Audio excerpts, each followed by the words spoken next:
Any decisions yet?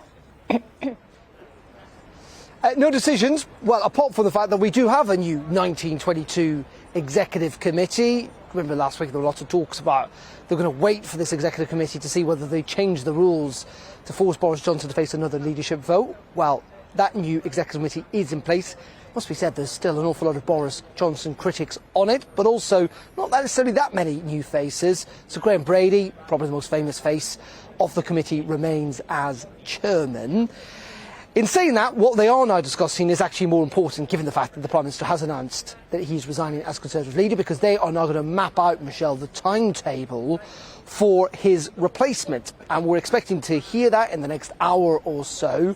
What are we expected to hear? Well, essentially how this process is going to play out in terms of the days in which we're going to see votes take place among MPs to decide who they want to back out of those 11 candidates. There are suggestions it's going to begin as early as Wednesday, with nominations closing tomorrow. We could then see a vote on Thursday. We could see a vote next Tuesday and Wednesday. The expectation in the end, though, is what they want to do is get it down to 2 people by next Thursday, when Parliament rises for its summer holidays, if you like. And those 2 names will then go towards the Conservative Party membership, and they all get to decide who ultimately becomes leader and essentially our next Prime Minister. The other interesting thing, though, that this committee meeting right now is going to decide on is the threshold, if you like, for the number of MPs who have to be backing you in order to get into each round.